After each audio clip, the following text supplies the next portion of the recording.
الأنبياء والمرسلين أشهد أن لا إله إلا الله أشهد أن محمدا عبده ورسوله اللهم صل وسلم وبارك عليه.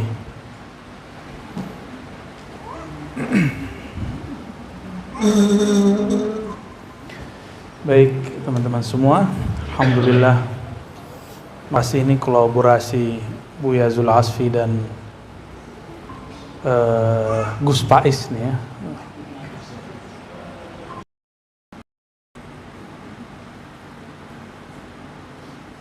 Kecerdasan Nabi sekarang ya. Kita kembali kepada kitab Syifa yang ditulis oleh Maulana Al-Imam Qadhiyya, judul lengkapnya Wasallam Taslima. Ini kitab ditulis oleh imam yang wafatnya tahun 544. Sudah tua sekali ya, sudah sangat tua. Tapi karena si pengarangnya membicarakan sosok yang ras dicipta, maka Allah angkat kitab ini, dan ini salah satu kitab yang paling masyhur dalam membicarakan manaqib Nabi Muhammad Sallallahu Alaihi Wasallam. Jadi manaqib itu bahasa Arab artinya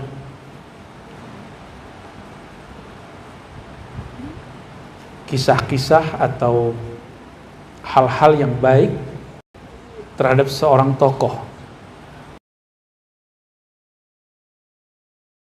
Dan Nabi Muhammad Sallallahu Alaihi Wasallam. Lalu siapa? Orang-orang yang di kolbunya ada nur Sayyidina Muhammad Sallallahu Alaihi Wasallam. Maka orang-orang yang kita manakibkan hari ini selain Nabi Muhammad Sallallahu Alaihi Wasallam, itulah orang-orang yang selalu membicarakan Nabi Muhammad Sallallahu Alaihi Wasallam. Orang-orang yang kita kunjungi, kita ziarahi sampai saat ini, itu adalah orang yang dalam dirinya, baik saat hidupnya atau setelah wafatnya, ada nur Sayyidina Muhammad Sallallahu Alaihi Wasallam. Untuk itu mari kita baca surah Al-Fatihah, nuhdiha, kita kirimkan untuk ruhaniyah baginda Nabi Muhammad Sallallahu Alaihi Wasallam. Dan pengarang kitab ini Al-Imam Al-Qadhi Iyad Qaddasallahu sirrahu. Al-Fatihah. Rahmanir-Rahim. Suratul Qur'an Mandiri Ngolabdolin.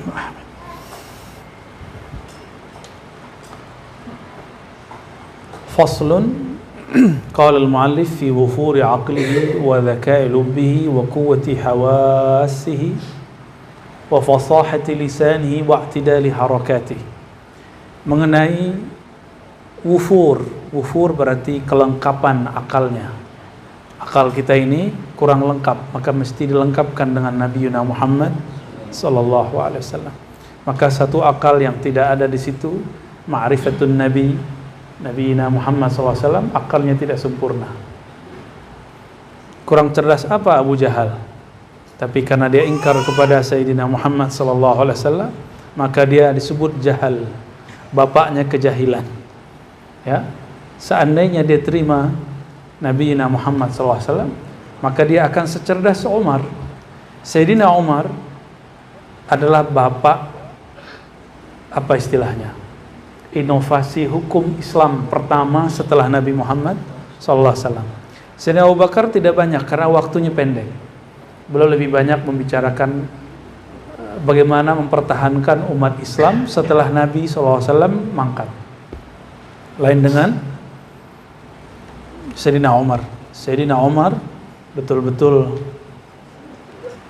puas, barangkali kalau boleh saya sebut, menumbuhkan pemikiran-pemikiran baru, yang pemikiran itu nggak mungkin kecuali karena dia telah dapat nur Sayyidina Muhammad Sallallahu Alaihi Wasallam. Sehingga disebutlah bahwa Sayyidina Umar itu disebut mubasysyirin. Masih ingat?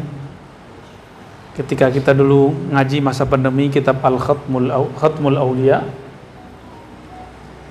di kitab Al-Imam Al-Hakim At-Tirmidzi, kita menemukan bahwa salah satu ciri-ciri para aulia itu, maka mereka mubasysyar, diberi kabar. Jadi mereka tidak hanya belajar kepada guru fisik, tapi juga secara rohani dibimbing oleh Allah Subhanahu wa taala. Maka disebut mubasysyarin. Dan Nabi SAW mengatakan, "In kana min ummati lakana Umar." Jika ada di antara umatku, salah satunya adalah Umar.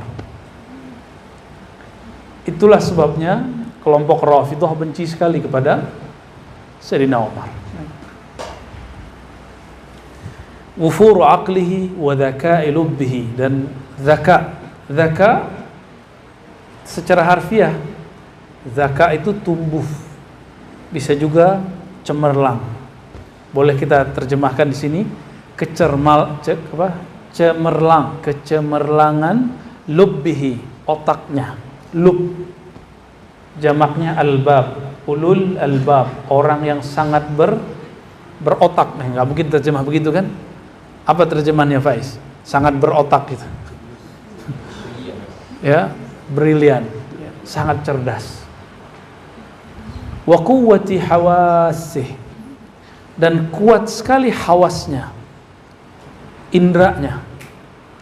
Indra kita kuatnya ya cuma segini aja. Nabi Muhammad SAW disebutkan oleh Sayyidatuna Aisyah, kalau turun wahyu, ada yang paling berat wahyunya turun seperti bunyi lonceng.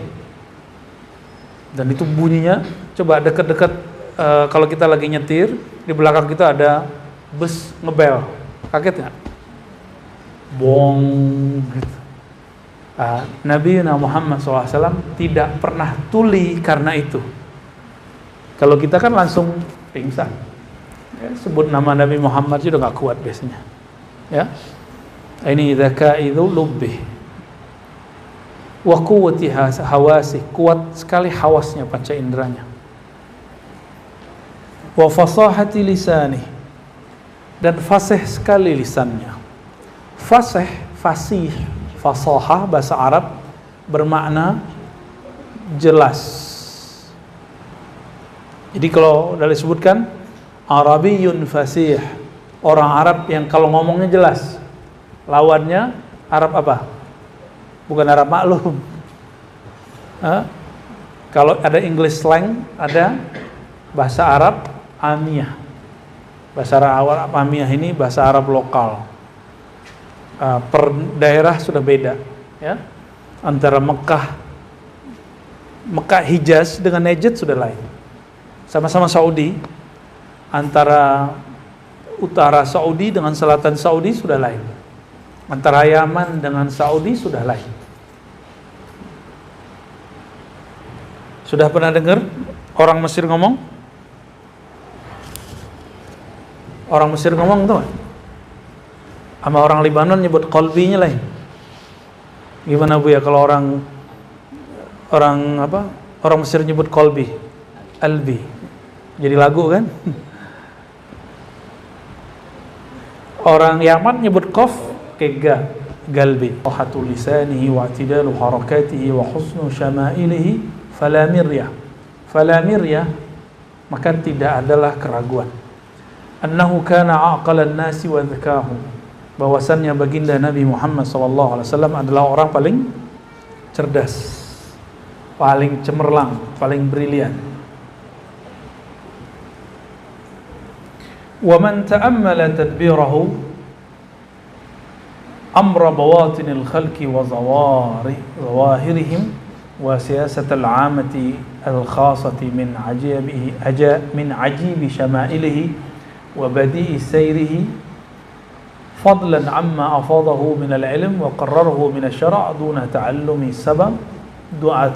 sabaq wala mumarasatin taqaddamat wala mutala'atin lil kutub minhu lam yamtari fi rujhani aqlih. Apa artinya? Kalau orang mempelajari Nabi SAW, bagaimana taktiknya dalam berpolitik. Kalau kita sekarang nggak kuliah hukum, nggak sekolah hukum, mampu nggak berbicara hukum? Ya sanggup. Kalau nggak pernah kuliah hadis atau nyantri di pesantren hadis, mampu nggak bicara hadis? nggak sanggup. Karena kita tahu setelah diberi tahu. Kita tahu karena ada yang ngajarin. Nabi Muhammad SAW tidak pernah kuliah, nggak pernah kuliah di UI, apalagi UIN Ciputat, nggak ada. Dan nyantri nggak ada. Dan terbukti bahwa beliau lebih cerdas. Imam ini qadhiyat juga nggak kuliah di mana-mana, cuma beliau talaqi dari ulama ke ulama. Imam Ghazali nulis Ihya Ulumuddin bukan karena dia belajar kepada Imam Juwaini, tapi setelah beliau dididik secara rohani oleh Imam Abu Ali Al-Farmadi, barulah beliau mengerti ilmu yang nggak diajarkan guru yang zahir, tapi ada guru yang tidak zahir. Itulah Sayyidina Muhammad sallallahu alaihi wasallam. Duna ta'allumin sabaq wala mumarasatin taqaddamat, tanpa pernah belajar kepada siapapun, tidak pernah berlatih kepada siapapun, wala mutala'ati lil kutub minhu, tidak pernah juga mutalaah kitab. Maksudnya kitab-kitab di bumi, belajar di bumi. Terus belajar Rasulullah SAW di mana? Di mana dia belajar? Langsung Allah Subhanahu wa taala yang mengajarkan. Lam yamtari, yang faham ini bahwa Nabi mengerti tanpa perlu kuliah dimanapun, nyantri dimanapun, maka akan mengerti fi rujhani aqlih, bahwa Rasulullah SAW sangat kuat akalnya, wa thuqu bi fahmihi li awwali badiha, dan sangat cepat fahamnya pada awal kejadian, awal badiha. Dengan badiha itu, badihi itu suatu yang pasti, ya, tanpa perlu pikir panjang, itu namanya badihi. Wa hadha ma la yahtaju ila taqririhi li tahqiqih. Wa qala Wahab ibn Munabbih, berkata Imam Wahab ibn Munabbih. Wahab bin Munabbih ini beliau wafatnya setelah Imam Al-Hasan Al-Basri. Imam Hasan Al-Basri wafat tahun 110 Hijriah. Dia antara 110 dan 120. Kita ambil misalnya 115. Berarti beliau semasa, ya. Semasa dengan Al-Hasan Al-Basri. Wahab bin Munabbih ini ahli kitab, lalu masuk Islam, ya. Dan banyak juga yang mengatakan bahwa dia bukan seorang ahli kitab, tapi seorang Yamani yang belajar kepada ahli kitab, yaitu Ka'ab al-Ahbar. Tapi saya curiga Yaman itu dulu pusat Kristen. Jadi yang disebut orang cerita tentang Abraha itu kurang pas. Tidak hanya Muslim, tapi orientalis juga sudah bahas. Tanya ke orang-orang yang ahli sejarah di Yaman. Abraha, masih ingat Abraha? Abraha itu bukan orang yang seperti yang kita ceritakan. Yang kita ceritakan biasanya apa Abraha? Dia mau mindahin Ka'bah gitu ya? Enggak begitu ceritanya. Abraha ini dia punya gereja di Yaman. Gerejanya alirannya aliran Habasyah.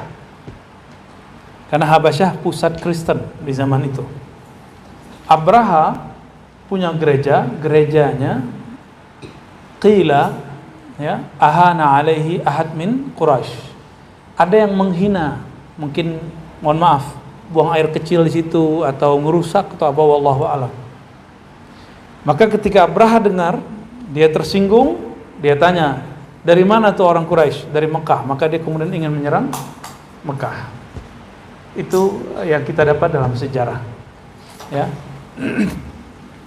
Kalau sejarah bukan untuk diyakini, tapi untuk dibuktikan. Nah, untuk penulisan ini sudah ada beberapa orang-orang sejarawan Barat yang menemukan buktinya, ya. Karena orang-orang kita sudah malas meneliti. Ya, ada beberapa doktor udah nggak mau lagi meneliti. Sudah cukup Sahih Bukhari, Muslim, Abu Daud, Tirmizi. Iya, itu cukup untuk dalil. Untuk pengembangan dalil kan nggak cukup. Saya sudah cukup dengan Imam Syafi'i. Iya, memang saya nggak Syafi'i. Kita juga Syafi'i kok. Karena sudah banyak hukum yang tidak ada di zaman dulu, sekarang masalahnya ada. Coba jual beli online, dulu ada nggak? Bayar zakat lewat online, dulu ada nggak? Nggak ada. Maka perlu pengembangan hukum di zaman ini yang tidak ada di zaman dulu. 100 tahun yang lalu belum ada namanya kredit. Ya benar. Jual beli kredit ada nggak dulu? Kredit itu zahirnya seperti nyewa. Zahirnya apa? Kredit. Tapi kalau kita nyewa 1000 tahun juga nggak punya kita. Tapi kalau ngeredit, kita ngeredit mau ngeredit setahun, terakhir jadi milik kita. Dan ini tidak pernah terjadi dulu. Maka muncullah ijtihad-ijtihad di zaman ini. Nah, jadi orang-orang yang berjiwa al-Muhammadi, dia pasti progresif dan futuristik. Dia pasti memikirkan masa depan. Gak mungkin dia mandek, mencukupkan dengan hal-hal yang sudah lama. Karena setiap ulama nulis untuk zamannya, termasuk bertorikoh. Torikoh artinya apa torikoh? Jalan depan aja tiap kali 6 bulan dibenerin. Masa jalan kepada Allah gak dibenerin? Makanya Nabi mengatakan jaddidu imanakum biqauli la ilaha, perbaharui imanmu dengan la ilaha illallah. Itu sebabnya muncul teknik la ilaha illallah yang beragam. Ini muncul sekarang beberapa orang katanya bertorikoh sufi tapi nggak mau pembaharuan. Dia menganggap bahwa torikoh yang sudah ada kita seperti itu. Nggak begitu caranya. Likulli zaman torikoh. Setiap masa ada torikohnya. Namanya sama-sama Naqsyabandi, Samani, Qadiri, Idrisi. Tapi ya pasti akan beda. Apa buktinya? Gak usah jauh-jauh. Antum sudah lihat TKN yang dianut oleh Abah Hanom atau guru kita di Magelang, Mbah Ahmad Halwani, atau guru dari guru saya yang di Kedinding Surabaya, ya, Mbah Usman dan anaknya Mbah Asrori. Mereka menjalankan thariqah namanya TKN, Qadiriyah wan Naqsyabandiyah. Siapa yang menggabungkan thariqah ini? Orang dari Sambas, namanya Syekh Ahmad Khatib. Syekh Ahmad Khatib tinggal di Mekah. Dia belajar 2 thariqah bahkan lebih, lalu dia gabung tekniknya. Berarti dia sudah memperbaharui 1 thariqah, 2 thariqah, 3 thariqah. Gak usah pakai Syekh Ahmad Khatib kalau antum tidak berthariqah TKN. Maulana Khalid dia Naqsyabandiyah, lalu menghidupkan dan mentajdid metode thariqah. Tadinya hanya disebut thariqah Naqsyabandiyah Muzhariyah, karena beliau menghidupkan 2 teknik besar, yaitu Rabithah dan Khalwat 40 hari, 10 hari atau kurang daripada itu. Disebutkan semua dalam kitab. Boleh 3, boleh 7, boleh 10, boleh 20, boleh 30, boleh 40, bahkan lebih, tergantung gurunya. Terus kok tiba-tiba hari ini ada orang gak mau thariqah diperbaharui? Kenapa kita menyebut thariqah Naqsyabandiyah Khalidiyah? Berarti ditajdid oleh Maulana Khalid, ditajdid oleh Maulana Muzhar. Sebelumnya Imam Ahmad Sirhindi. Naqsyabandiyah itu, kalau Qadiriyah itu juga macam-macam. Saya ketemu ada orang Maroko, mereka berthariqat Qadiriyah Butshishiyah. Thariqat Qadiriyahnya sudah lain dengan Qadiriyah Abah Hanom, sudah lain lagi. Sudah ketemu dengan Syatari. Syatariyah orang Padang itu sudah lain dengan Syatariyahnya orang-orang Pamijahan dulu, walaupun asalnya sama. Tekniknya sudah disesuaikan dengan masanya. Thariqat Samaniyah, Samaniyah yang di Palembang, yang di Banjar dengan yang di Padang lain. Teknik dasarnya sama. Di Sumatera Barat ada seorang syekh namanya Syekh Abdurrahman Al-Khalidi, lalu diteruskan oleh syekh yang kita buat haulnya kemarin, Syekh Abdul Qadim. Mereka menjadikan zikir saman cuma dua, zikir keras, zikir lembut.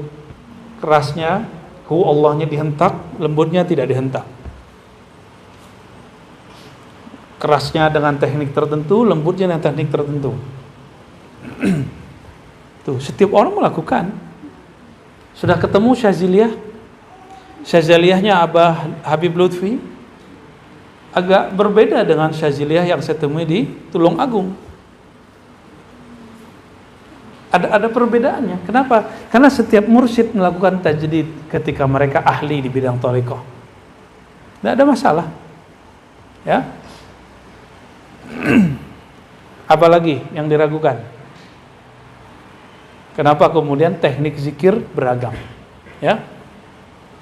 Nggak mesti kalau suluk Naqsyabandiyah Khalidiyah nih. Di Khalidiyah aja ada yang menganut mesti 40 hari. Ada yang enggak. Ya, kita udah ketemu banyak. Ya. Jadi aneh kalau ada orang mau berpikir maju di akhir zaman, tapi pemikirannya masih pertengahan zaman. Bisa dipakai nggak? Ditinggal nantinya. Yang meninggalkan dia bukan siapa-siapa, zaman itu meninggalkan dia. Masih ingat Nokia ditinggal oleh Android? Ya, kalah dengan Oppo. Padahal Oppo anak baru kemarin sore. Wa qala Wahab ibn Munabbih, qara'tu fi ahadin wa sab'ina kitaban, aku membaca 71 kitab. Fawajadtu fi jami'iha 'anna an-nabiy sallallahu alaihi wasallam arjahun nasi aqla wa afdaluhum ra'ya. Aku membaca 71 kitab di masa beliau. Ini saya nggak tahu nih kitab apa yang dibaca. Masa beliau masih generasi kedua setelah sahabat Nabi, yaitu tabi'in. Sudah ada 71 kitab tentang Nabi sallallahu alaihi wasallam. Sudah berapa kitab baca tentang Nabi? Barzanji aja nggak khatam-khatam kan, cuma hal qiyam doang. Ujuk-ujuk ada yang mengatakan Barzanji bid'ah, ya. Salam. Saya kaget dulu ada ustadz itu nanya, Buya, kenapa ente pakai Barzanji, Simtud Durar, Nurul Yakin? Itu kan hadisnya palsu, dhaif. Kalau ketemunya zaman-zaman senang debat, itu kita minta, coba ambil kitabnya, mana yang palsu? Saya akan nanya gitu. Untung ketemunya sekarang-sekarang. Kalau sekarang-sekarang kita ngomongnya lembut-lembut kita. Tapi kalau itu kambuh lagi kan gawat. Karena ada yang minta itu kambuh. Mau ngajak perang berarti ya. Tinggallah. Kita sudah jelaskan di awal-awal bahwa bab tentang sejarah itu tidak berlaku ketatnya ilmu hukum di situ. Dalam ilmu hadis mengenai bab hukum kita ketat ya. Aku membaca 71 kitab dan mendapatkan di dalamnya bahwa Nabi SAW adalah orang yang paling kuat akalnya dan paling utama pemikirannya. Jadi Nabi itu sangat cerdas. Wa fi riwayatin ukhra wajadtu fi jami'iha anna Allah tabaraka wa ta'ala lam yu'ti jami'an nas min bad'id dunya ila inqidha'iha min al-aqli fi janbi aqlihi sallallahu alaihi wasallam illa ka habbati ramlin baina rimalid dunya. Jadi akal kita dan akal Nabi apa bedanya? Ada nggak punya teman pembahasannya gitu-gitu aja kalau ketemu? Emang begitu doang pemberian dia. Ya. Punya ustadz, punya guru, pembahasannya bolak-balik di situ aja. Gengsi pakai kitab, nganggapnya kalau pakai kitab norak. Karena ngerasa sudah cerdas. Selevel Imam Bukhari masih pakai kitab. Imam Syafi'i masih pakai kitab Muwatta, lalu nulis kitab sendiri. Masa selevel kita nggak pakai kitab? Kan lucu, ya? Nggak usah gengsi. Maka kita sekarang kepada para asatiz ribat sudah sepakat kalau ngajar pakai kitab, ya lebih asik kan? Pengulangannya hanya seperlunya. Jadi kita ngulang kalau ngaji kitab itu hanya untuk takwiyah, menguatkan yang lama. Tapi tema-tema baru dan lama akan muncul. Apa perbedaannya, perbandingannya akal kita dengan akal Nabi SAW? Sudah pernah ngitung semua pasir di dunia? Oh, nggak usah gitu deh ya. Yang sudah pernah melihat padang pasir walaupun lewat YouTube? Sudah pernah terbayang? Oke. Mungkin yang sudah pernah diizinkan bersafar ke negeri padang pasir. Padang pasir itu nggak hanya Mekah, Madinah, ya, Bromo mah. Iya bisa juga tuh ya. Ente sawah ya bener. Ini kena cerdasan apa kurang cerdas nih? Kurang tidur. Cina juga ada padang pasirnya, India juga ada padang pasirnya. Kalau kita berdiri lihat padang pasir sama kayak ngelihat laut. Lihat laut, ambil sedikit pasir, nah itulah akal kita. Udah kebayang? Ambil sedikit pasir, itu akal kita. Maka antum bisa bayangkan, Nabi itu mau ngomong apa aja bisa. Maka satu ayat bisa 70.000 makna, bukan 70 makna. Kalau kita kan, satu ayat mesti satu makna. Di luar makna itu bid'ah dan sesat. Yang lucunya orang Aswaja ngomong gitu kan aneh. Ya. Terus di mana dia ngikut Al-Ghazali? Salah satu pilar Aswaja ikut Imam Ghazali. Kata Imam Ghazali, apa kata beliau? Likulli ayatin, setiap ayat itu ada zahir wa batin. Setiap ayat ada zahir dan batinnya. Ini bukan ajaran kebatinan, ini Imam Ghazali ngomong, masa kebatinan? Ya, katanya tasawufnya manhajnya Ghazali. Ketika dibuka oleh beberapa orang, beberapa ulama, nggak terima. Jadi kita sendiri yang mengerdilkan akal itu. Jadi benarlah kata Allah Ta'ala dalam hadis qudsi, ana inda zanni abdi, aku berdasarkan persakaan hambaku. Kalau dia mengira ayatnya segitu, ya sudah segitu aja akalnya. Kalau kita nggak mengerti, cukup katakan, aku serahkan kepada Allah. Itu lebih aman. Itu namanya taslim.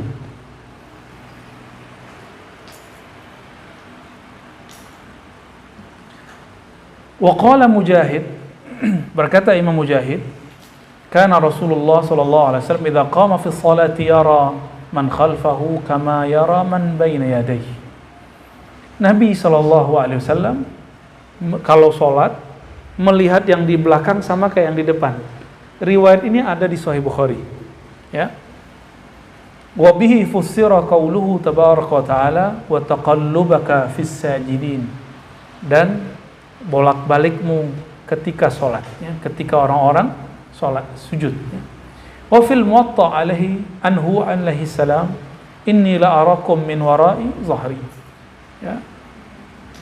Ini semakna dengan apa yang dikalamkan Nabi dalam riwayat Bukhari juga, bahwa inni la arakum min wara'i zahri. Aku melihat kalian meskipun dari punggungku. Bukan seperti yang dikalamkan ulama, Nabi ngelirik belakang, enggak. Jadi Nabi itu tidak hanya mandang ke depan, tapi juga bisa melihat ke yang disebut kuwatu hawasi. Kekuatan indranya tidak terbatas melihat yang di depan, tapi juga ke belakang. Wa nahwu an Anas bin Malik fi sahihain. Betul, beliau mengatakan ini ada dalam kitab Sahihain.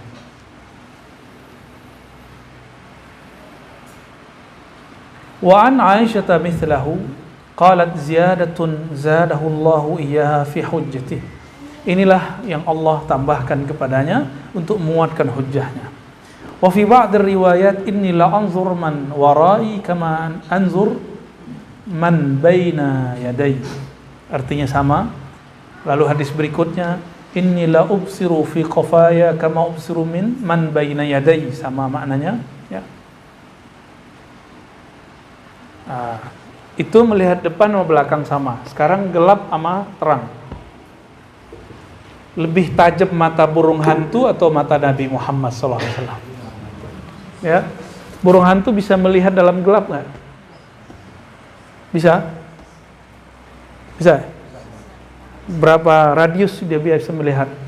Kelelawar deh kalau nggak percaya burung hantu. Kelelawar berapa radius ke depan dia bisa merasakan. Nah, itu namanya hawas. Kira-kira lebih dahsyat mereka atau Nabi Muhammad SAW? Okay. Jika ada binatang yang tercipta dari nur Sayyidina Muhammad SAW bisa begitu, apalagi sumbernya. Paham di situ analognya? Maka ada kalimat wahaka Baqi bin Makhlad an Aisyah radhiyallahu taala anha. Kana an-nabiy sallallahu alaihi wasallam yara fi dhulmah kama yara fi dhaw. Nabi kalau mandang dalam gelap sama kayak mandang lagi terang. Loh kenapa?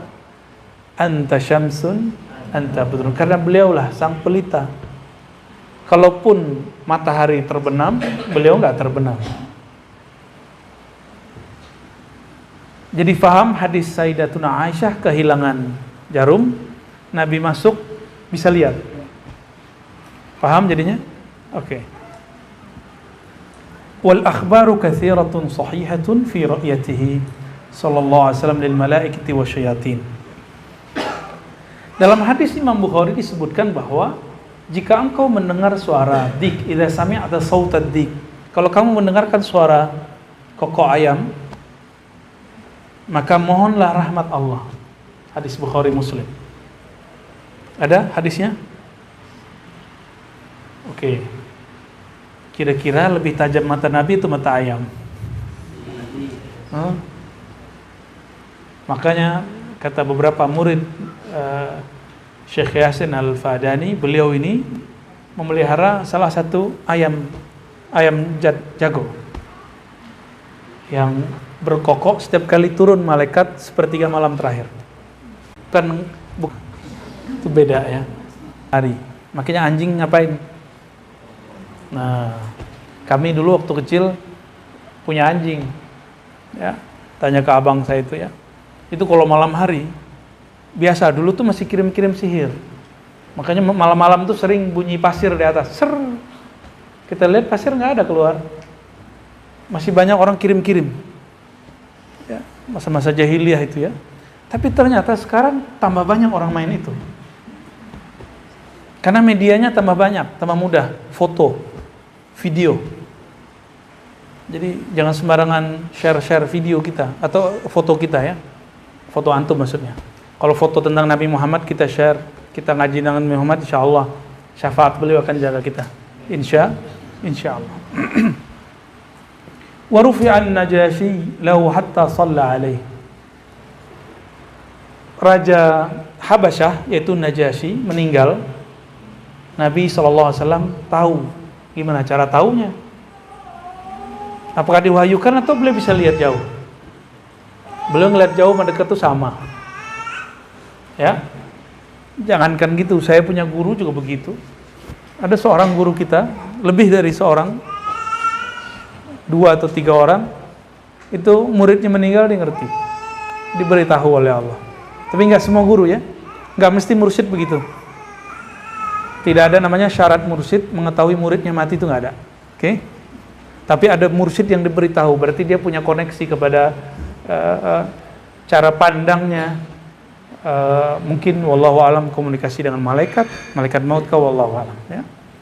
Wa Baitul Maqdis hina wasafahu lil Quraisy. Masih ingat Nabi ketika ditantang oleh kafir Quraisy, lalu matanya mampu melihat tiang-tiang Baitul Maqdis yang mana tiang itu hanya bisa dilihat selama sebulan perjalanan.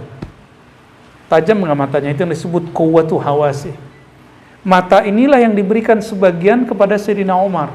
Maka Sayyidina Umar berteriak ketika beliau naik khutbah, "Ya Sariyah al-Jabal, wahai Sariyah, naiklah ke atas bukit." Masih ingat riwayat itu?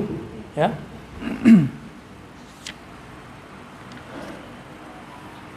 Wal Ka'batu hina bunya masjiduh. Beliau juga bisa melihat Ka'bah ketika dibangun ya.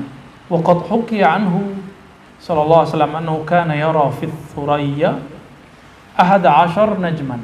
Thuraya itu ke langit di malam hari. Kalau langit nanti kita lihat ada gugusan bintang, itu namanya Thuraya. Nyampe di Indonesia jadi Soraya. Nama bus dulu ya.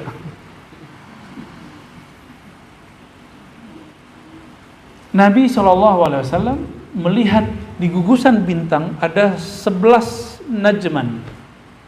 11 najm. Najm itu seperti pusat surya, tata surya yang berbeda dengan galaksi kita. Jadi Nabi mampu melihat jauh. Jadi jangankan cuma Baitul Maqdis, 11 bintang yang diceritakan di dalam cerita Nabi Yusuf itu bisa lihat dengan detail apa aja isinya, ngapain di sana, itu beliau bisa lihat. Biidznillah tabaraka wa taala. Karena Nabi mampu lihat bintang yang kita lihat hari ini, masih ingat dulu saya ada ta'lim juga, itu baru sekian tahun baru nyampe cahayanya ke sini. Dan Nabi duluan mata nyampe ke sana. Kenapa? Nurnya Nabi SAW kuat. Karena yang mampu membaca itu hanya cahaya, kekuatan cahaya. Wa huwa nurun ala nur. Nah, Nabi Muhammad itu kekuatannya nur ala nur sallallahu alaihi wasallam. Membaca kitab ini begini-gini aja ya. Kita membangun perspektif tentang nabinya supaya lebih lengkap, lebih detail. Ya. Jadi jangan berharap aneh-aneh dulu. Ya. Ngaji aneh-anehnya nanti. Ya. Wa hadhihi kulluha mahmulatun ala ru'yatil 'ain wa huwa qawlu al-Imam Ahmad ibn Hanbal wa ghairihi. Ini bukan pakai mata batin, pakai mata ain. Mata ini. Bukan mata batin. Nabi lihatnya pakai mata ini. Karena Nabi ngelihat begini sama begini sama aja. Ya. Ngelihat merem ataupun sama. Yang kalau merem-merem dulu baru bisa isi hati orang tuh norak itu. Ya, kurang sakti ente. Ya. Kasyaf itu norak. Orang kasyaf itu nggak perlu banyak gaya. Ya, dia ngelihat biasa aja, Allah kasih tahu. Karena orang kasyaf hebat itu yang maha hebat bimbing dia, bukan dia yang merasa hebat. Ya, masih banyak yang mau cari kasyaf soalnya. Ya. Syukur dapat kasep, ya nggak? Wahwa qaulu Ahmad bin Hanbal. Yang mengatakan ini bukan imam sufi, imam ahli fikih, ahli hadis, Ahmad bin Hanbal, murid Imam Syafi'i yang wafat tahun 241. Wa hadhaba ba'duhum ila raddiha ila al-'ilm wa az-zawahir tukhalifu wa la ihalata fi dhalik wa hiya min khawas al-anbiya wa khisalihim. Ada juga yang mengatakan itu hanya pengetahuannya mengenai yang di sana. Tapi kayaknya Imam Qadiyyan enggak tertarik. Wa az-zawahir tukhalifuhu, kata beliau. Toh bukti zahirnya beda. Bukan sekedar ma'rifat, tapi betul-betul zahir dan batin. Wala ihalata fi dzalik, ya sudah enggak usah diperdebatkan ini. Kenapa? Hiya min khawasil anbiya. Ini adalah kekhususan para nabi alaihi salatu wassalam. Wa bila qala akhbarana Abu Muhammad Abdullah bin Ahmad al-Adl min kitabih. Imam Qadiyat menganut mazhab bahwa meriwayatkan dari kitab yang diijazahkan boleh. Misalnya gini, saya datang ke Buya Asfi, lalu Buya Asfi mengatakan, ajaztuka hadzal kitab, saya ijazahkan kamu kitab ini, pada belum baca. Maka saya nanti boleh mengatakan, akhbarani Buya Dzul Asfi al-Minangkabawi al-Bintari, Bintaro. Allahumma salli ala sayyidina Muhammad. Qala haddatsana Abu al-Hasan al-Maqarri, ada juga baca Muqri, al-Farghani, qala haddatsatna Ummul Qasim bintu Abi Bakar. Ini uniknya, ada riwayat dari perempuan yaitu Ummul Qasim bintu Abi Bakar. An abiha, dari ayahandanya yaitu Abu Bakar. Qala haddatsana Asy-Syarif Abul Hasan Ali bin Muhammad Al-Hasani, qala haddatsana Muhammad bin Sa'id, qala haddatsana Muhammad bin Ahmad bin Sulaiman, qala haddatsana Muhammad bin Marzuq, qala haddatsana Hammam, qala haddatsana Al-Hasan an Qatadah an Yahya bin Wasam an Abi Hurairah. Ini disebut sanad. ahli hadis sangat senang baca sanad, termasuk ahli sufi. Begitu juga sebagian ahlul Quran itu senang baca sanad. Ya, ahli fikih banyak yang tidak suka baca sanad, kelamaan katanya. Dan orang awam yang nggak mengerti rahasia sanad, baca apa ini dari fulan, fulan berkata, fulan berkata. Ya. Ini untuk menunjukkan bahwa kita untuk ke Nabi nggak bisa langsung, mesti lewat guru. Ya, kecuali rohani kita boleh langsung, tapi secara keilmuan mesti lewat zahir. Ya, walaupun setiap antum ini secara rohani boleh berkomunikasi dengan Rasulullah SAW, tapi secara keilmuan mesti berguru, itu wajib. Al-isnad minad din, berguru bersanad bagian dari agama, separuh agama. Anin Nabi sallallahu alaihi wasallam, ya, dari Abu Hurairah dari Nabi sallallahu alaihi wasallam. Qala lamma tajalla Allah li Musa alaihi salam. Tatkala Allah bertajalli, Allah mengenalkan dirinya kepada Sayyidina Musa, kana yubsirun namlata 'ala as-safa. Sayyidina Musa mampu melihat ada namlah, sejenis serangga, mungkin semut, itu jalan malam-malam ya. Di mana? Ala safa, di batu yang malam hari itu gelap juga, ya. Fil lailatiz zalama, di malam yang sangat gelap, masirata asharati farasikh, sejauh 10 farsakh. Farsakh ini salah satu penghitungan kilometer lama. Sekarang orang nggak pakai lagi. Ini menjadi standar dalam hukum jamak menurut Imam Malik dan Imam Syafi'i. Jadi misalnya gini, kata Imam Malik, baru boleh jamak di mazhab Malik, tidak boleh qasar kecuali manasik, pas lagi haji umroh. Kalau belum sampai perjalanan 3 farsakh, maka belum boleh melakukan jamak. Siapa yang ngomong? Imam Malik. Ya. Dan ini dianut oleh Imam Syafi'i. Itu secara makani, jarak, tempat. Tapi kemudian ada jarak lainnya, yaitu jarak waktu. Yaum wa lailah. Maka 3 farsakh itu dulu, sejauh kalau orang jalan naik kuda atau naik onta, sehari semalam. Ya. Sehari semalam dia jalan, nah itulah disebut 3 farsakh. Dan para ulama tidak ada kata sepakat mengenai berapa jauhkah farsakh itu. Maka muncullah di kitab fikih lama, boleh jamak berapa kilo? Ali Wafa? 90 kilo, 80 kilo gitu ya. 80. Itu kan zaman pakai apa? Pakai onta, pakai pedati. Zaman sekarang orang bisa terjebak macet di jalan protokol, nggak bisa turun ditabrak orang. Oleh karenanya Imam Syafi'i sebelum muncul kemacetan, beliau sudah menemukan ada illat, asbab motif boleh ngambil rukhsah, keringanan jamak, bukan qasar. Apa itu? Masyaqqah. Beliau ngomong wafatnya 2204, sekarang sudah 1444, dan baru setelah tahun 80-an kesini orang mulai paham. Semenjak munculnya ada kota-kota macet abadi, Jakarta, Ciputat apalagi, Bekasi ya sama ya, Depok, Masya Allah, kita kan juga lama, 15 tahun tinggal di Ciputat, 3 tahun sampai sekarang masih bolak-balik ke Depok, malah lebih lancar Matraman ya. Terus mana lagi, Bintaro gimana Bu ya? Aman. Bogor juga macet. Ya, mana lagi yang macet? Di kemana-mana macet. Ya, kemana-mana macet. Nomor 1 macet itu Bangkok, New York.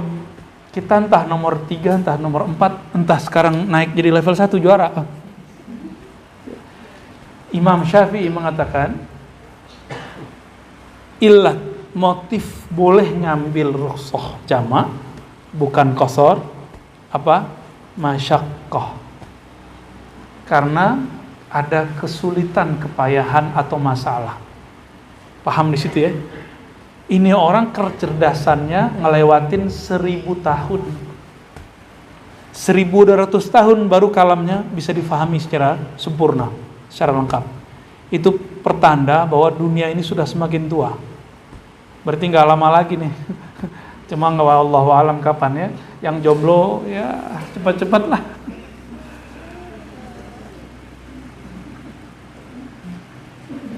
Sayyidina Musa ketika Allah bertajalli itu muncullah cahaya.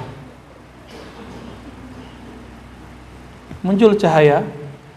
Sidi Ahmad bin Idris Al-Idrisi, mujaddid dalam Syaziliyah, lalu diizinkan secara rohani oleh baginda Rasulullah SAW untuk mendirikan thariqah sendiri, yaitu Ahmadiyah Idrisiyah. Beliau ini mengatakan dalam beberapa kitabnya bahwa Sayyidina Musa yaran nur, ay nur al-Muhammadi, nur Sayyidina Muhammad SAW. Jadi beliau bisa melihat si namlah tadi ini, serangga kecil yang jalan di batu hitam itu adalah berkat cahaya baginda Nabi Muhammad sallallahu alaihi wasallam. Maka antum, kita ini enggak akan diberikan pandang jauh kalau enggak pakai nur Sayyidina Muhammad sallallahu alaihi wasallam. Hatta Sayyidina Musa, sang Muhammad bin Abdullah belum lahir secara fisik, tapi sudah ada secara nur dan ruh. Ya. Ahmad, Nur Muhammad bin Abdullah Al-Mahdi akhir zaman, begitu. Ya. Maka saya meyakini juga untuk akhir zaman, kenapa kita selama pandemi sempat buka kajian hadis-hadis mengenai Imam Mahdi? Karena salah satu nur akhir zaman itu terkumpul pada beliau. Ya. Tapi karena pembahasannya sudah kita juga tutup bersama dengan kajian Ma'rifatul Ruh, kita cuma sentil-sentil dikit-dikit aja ya. Jadi mau orang kajian apa sekarang minta tentang kajian Imam Mahdi pun saya nggak bahas dulu. Karena dia satu paket dengan kajian Ma'rifatul Ruh. Allahumma salli ala ruhi Sayyidina Muhammadin fil arwah. Wala yab'ud ala hadha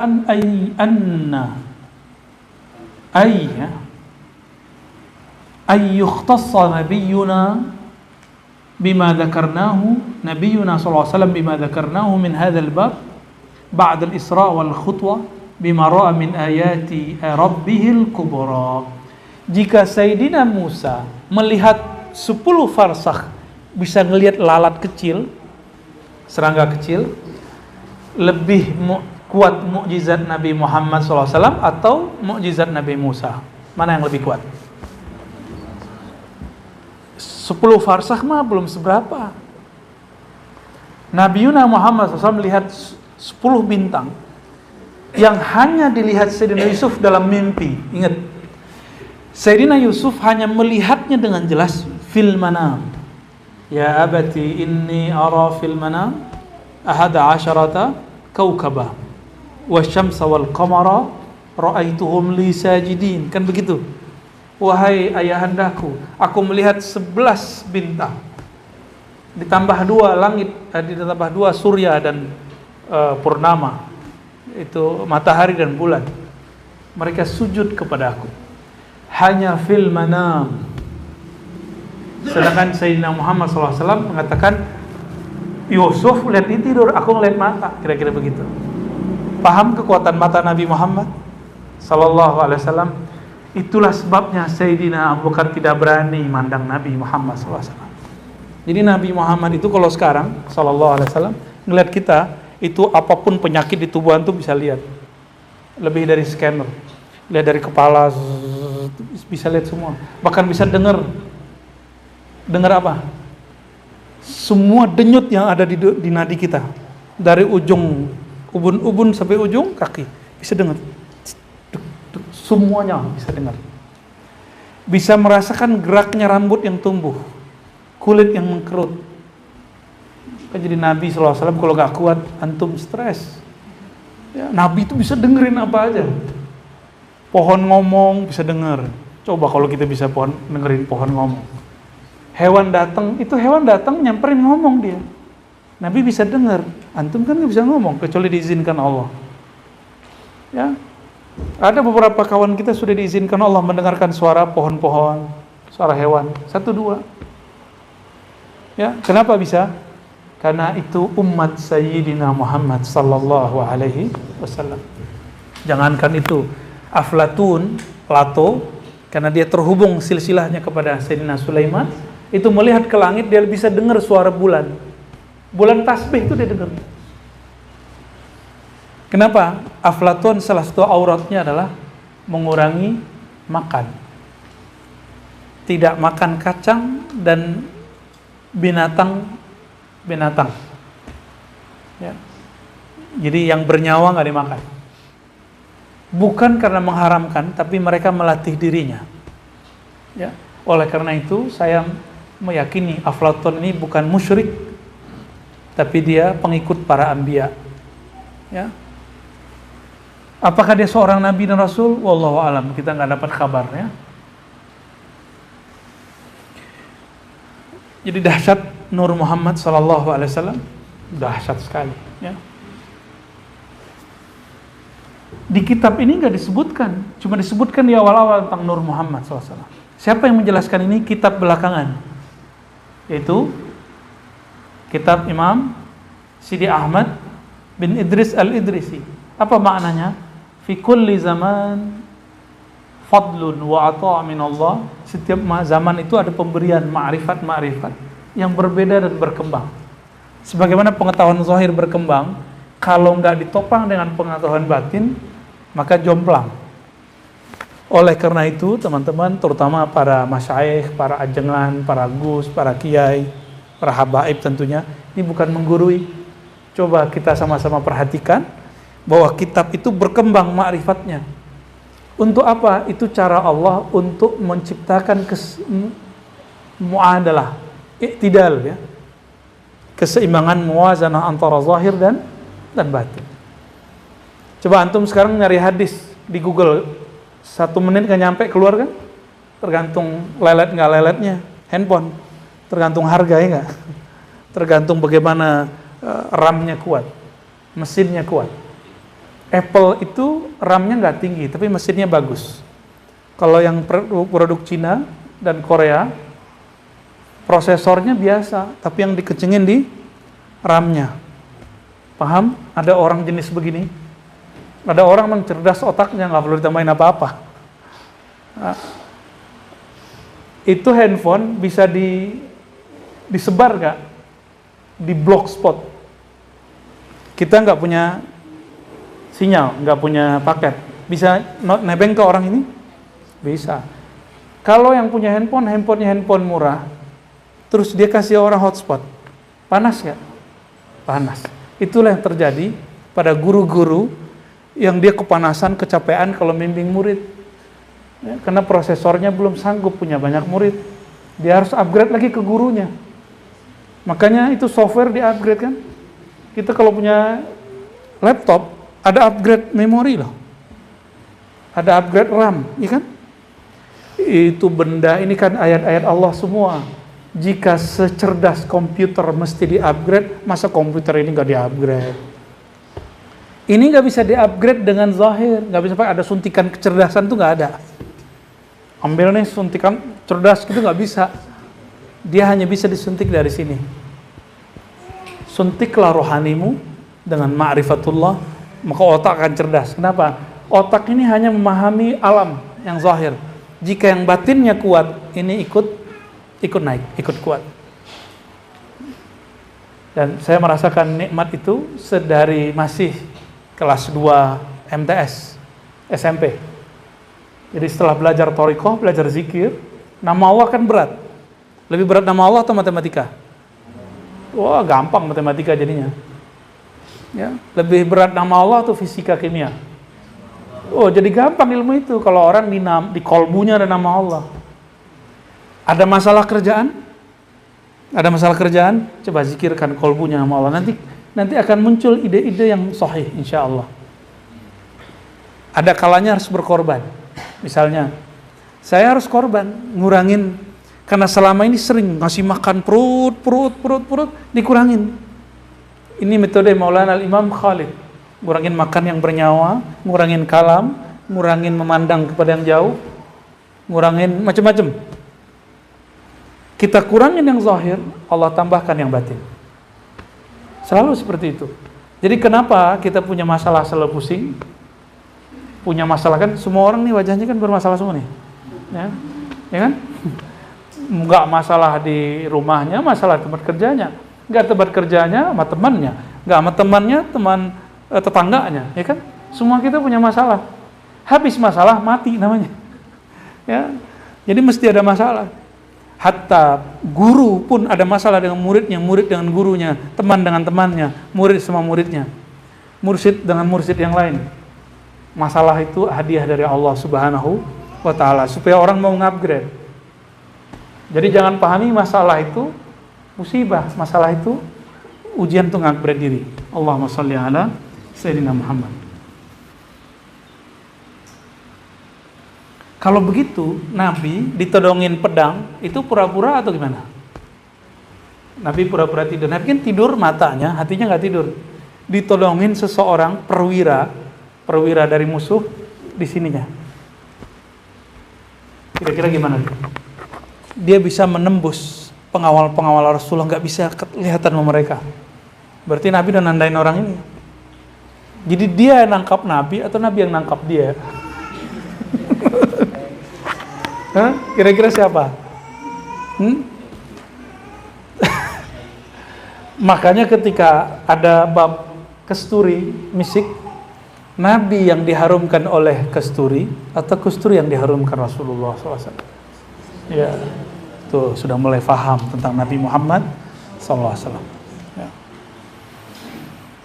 Sudah ngeliat Mike Tyson tengkar belum? Apa? Terus sparring. Udah biarin aja kepala jadi gini sama orang kan? Tangan nyampe, langsung masuk. Dia ngeliat, bisa melihat kecepatan tangan orang. Dulu ada Muhammad Ali, anda tahu Muhammad Ali? Muhammad Ali terakhir berguru kepada Syekh Abdul Aziz Al-Ghumari, adik daripada Syekh Abdullah Al-Ghumari.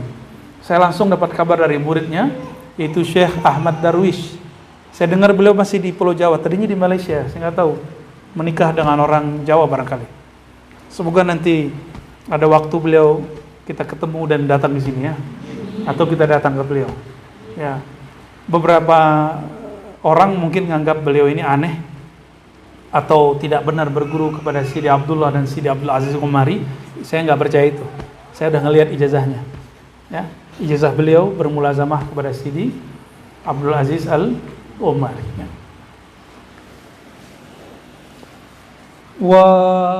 وقد جاءت الأخبار بأنه صرع ركانة أشد أهل وقته. Disebutkan bahwa beliau sallallahu alaihi wasallam ya صرع ركانة أشد أهل زمنه وكان دعاه إلى الإسلام. Nabi itu pernah sparring. Sparringnya sparring gulat, mirip seperti jiu-jitsu. Apalagi itu yang sparring itu. Kalau teknik kuncian bantingan. Kalau di Betawi itu ada namanya silat gerak saka. Nah, kita pernah juga belajar silat itu ya. Jiu-jitsu apa namanya? Kempo, bukan. Dia teknik nangkap bantingan, tangan kuncian bantingan. Kayak judo dan sejenisnya. Di kita juga ada, di Arab juga ada, sampai sekarang di India masih ada. Namanya saya lupa. Mereka punya istilah sendiri. Nabi SAW bergulat disebut. Siapa yang menang? Orang paling kuat disebut Rukana. Ya, itu ya sebentar aja langsung jatuh sama Rasulullah SAW. Berarti Nabi ini juga jawara toh. Inilah dalil kenapa Syekh Abdurrahman Al-Khalidi menciptakan satu silat namanya silat Kumango. Ya. Saya bertemu dengan abah yang pencipta silat hijaiyah, Jatnika, masih hidup di Bogor, Bapak Bambu Indonesia. ya, beliau menemukan rahasia dalam huruf hijaiyah, dijadikan silat. Saya dengar senior saya juga belajar di situ, ada namanya Kiai Mahfud, ya, salah satu pengurus MUI. Beliau mengatakan bahwa silat-silat itu banyak di Indonesia, di Nusantara. Salah satunya, jadi beliau mengatakan ada yang dari Sumatera, ada yang dari Pulau Jawa, ada yang dari Thailand. Ya, wallahu a'lam, ya. Sumateranya disebut satu wilayah, di daerah Jawanya disebut Sunda, terus Thailand, Melayu. Jadi dia membuat peta-peta silat, dan ternyata semuanya terhubung kepada pendakwah Muslim. Jadi yang mengajarkan silat itu pendakwah Muslim. Cuma kalau ada kungfu yang diajarkan orang Islam, saya nggak tahu. Butuh kajian tentang kungfu apa namanya yang Muslim itu. Ada yang pernah dengar? Tifan ya, bisa jadi iya, bisa jadi juga enggak. Karena sejarahnya tidak ada yang ditulis secara sahih, ya.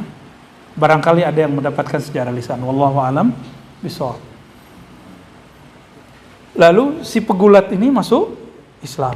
Nah, itu nabi yang dikalahkan pegulat, yang melawan pegulat, atau nabi sedang menyerahkan badannya. Itu antum kalau main gulat, salah satu kuncinya adalah di kuda-kuda. Berarti nabi ngerti kuda-kuda nggak? Nah, yang paling unik pengarang kitab Al-Qushairiyah, Ar-Risalah Al-Qushairiyah, itu tidak hanya ahli gulat, dia ahli pedang. Kalau sekarang disebut ahli katana, samurai. Ahli beliau, ya. Makanya nanti teman-teman ini, saya harap nih belajar silat nanti kita, ya. Mau nggak? Jangan silat lidah doang. Nanti kita bawa gurunya ke sini, guru silat kunci limo.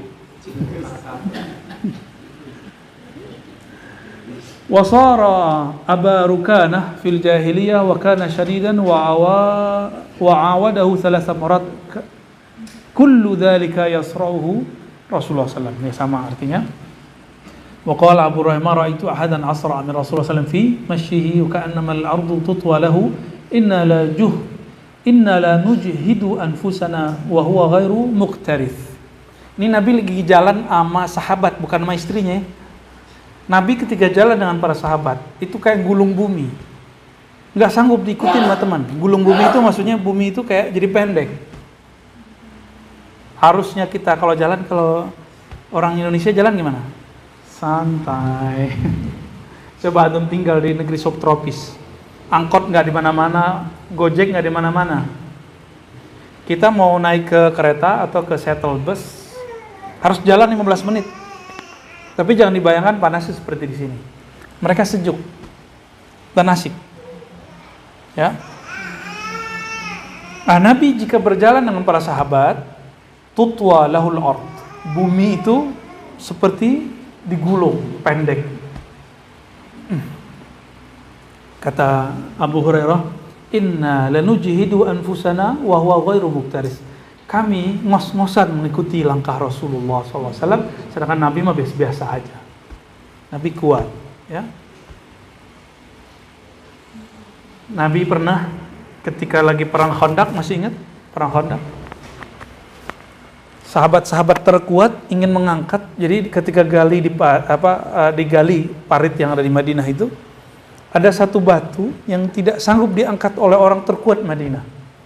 Lalu Nabi mengatakan, mana batunya mana? Diambil tombaknya, dipukul 3 kali langsung retak. Sebenarnya pertama itu sudah retak, tapi Nabi lagi kasih unjuk. Pukul pertama bercahaya bagian timur, kedua bagian barat, ketiga kemana gitu. Dan di saat mereka melihat pancaran cahaya itu, mereka bisa melihat apa yang terjadi di timur dan barat. Ini juga yang terjadi pada Sayyidah Aminah. Karena beliau melahirkan Sayyidina Muhammad, inilah logika rasionalnya. Kok bisa Sayyidatuna Aminah saat melahirkan Nur Muhammad SAW dalam bentuk fisik Muhammad bin Abdullah, beliau bisa melihat istana Persia runtuh, istana Kaisar Romawi hancur. Itu baru beberapa istana, itu retaknya kemana-mana. Jadi faham? Ya. Beliau mukul, sahabat bisa melihat cahaya. Ya. Ketika Sayyidina Musa melihat cahaya itu, bisa memandang 6 lah ya. Wa fi sifatihi an dhahikahu kana tabassuma. Nabi itu kalau ketawa kayak orang senyum. Senyum dong Bang Dok. Nah, kayak gitu tuh ya. Cuma dia kalau ketawa kayak orang kesurupan. Nabi kalau ketawa kayak orang senyum. Idzal tafata iltafata ma'an. Kalau kita dipanggil orang gimana? Bang Dok, gitu kan? Belum noleh tuh, belum. Ya. Kita jawabnya gitu, nggak ngikutin sunnah Nabi. Cuma noleh, belum juga. Kalau Nabi dipanggil, Nabi noleh semua. Tapi kita nggak sanggup ngamalin sunnah ini. Apalagi kalau habis pengajian, habis tabligh kabar nggak sanggup mah. Semua orang manggil, nggak semua kita panggil. Maka cara nutupnya cukup dengan salawat kepada Nabi Muhammad sallallahu alaihi wasallam. Ka'annama yanhattu min sabaqtai. Wa idza masya taqallu'an ka'annama yanhattu min sabaq. Nabi itu kalau jalan itu nancep ke bumi. Jadi kuda-kudanya jelas. Itu seperti jawara. Tapi bukan nancep yang membuat kakinya lengket, enggak. Ya. Para pemimpin-pemimpin lama itu ada satu ilmu yang mereka pelajari namanya ilmu firasah. Firasah itu bukan ilmu firasat, tapi ilmu membaca bahasa tubuh. Kalau orang jalannya terlalu santai, maka pendiriannya juga nggak kuat. Tapi kalau di jalan,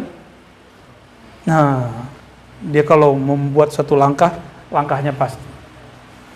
Kalau kita kan nggak, terserah kamu, kan gitu ya. Ya, salawat dulu. Allahumma sholli ala sayyidina.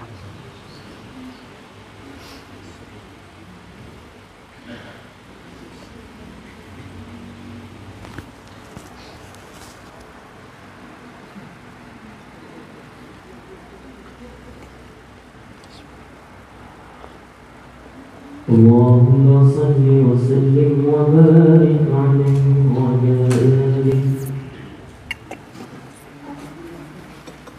يا رسول الله يا رسول الله يا بشير يا نذير يا حبيبي نبي وخير خلق جميعا له أعلى خير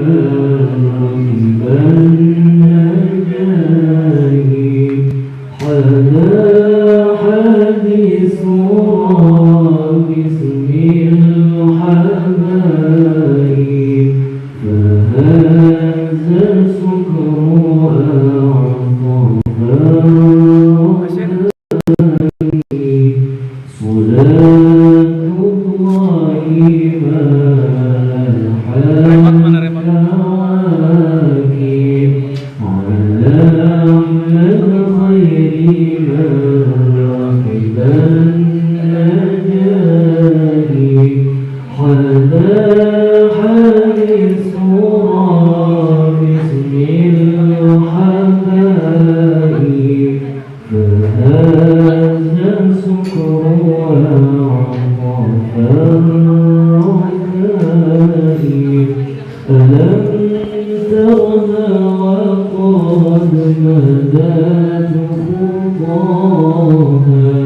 الحبايب فهذا السكر حديث باسم الحبايب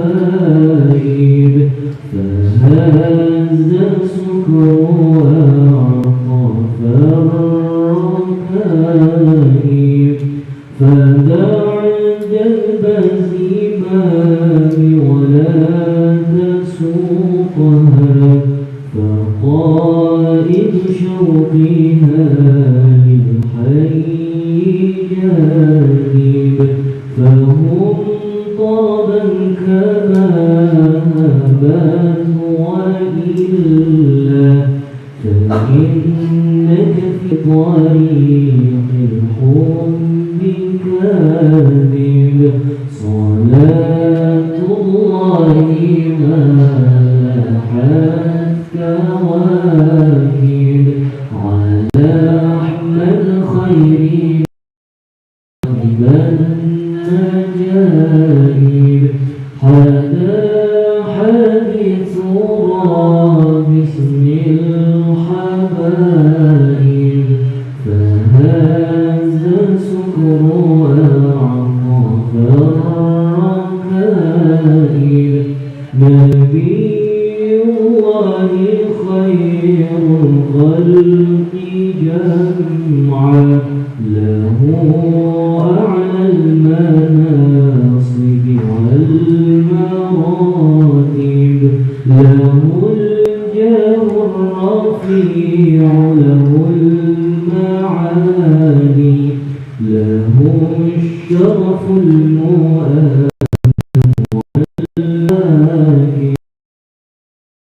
محمد خير راكبا النجائب حدا حديث باسم الحبائب فهذا سكر أعطاف الركائب وتلك القبة الخضراء فيها نبي نوره يجلو الغياهب وقد صاح الرضا ولدى التلاقي وقد جاء الهدى من كل جانب صلاة الله ما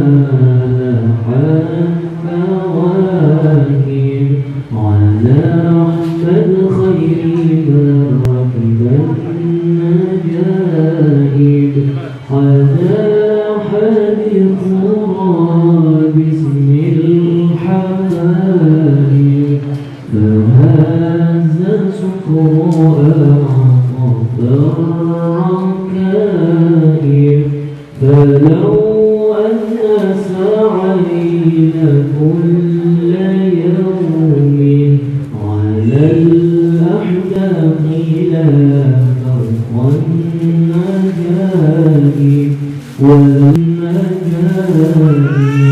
حدا حديث باسم الحبائب فهذا سكر أعطاف الركائب عليه من المهيمن كل وقت صلاة ما بدا نور الكواكب تعم الآل والأصحاب كرا جميعهم وعبادهم الأفضل صلاة الله ما لاحت كواكب على أحمد خير ركب النجائب حدا حديث الحبائب فهذا سكر أعطاف الركائب اللهم صل وسلم وبارك عليه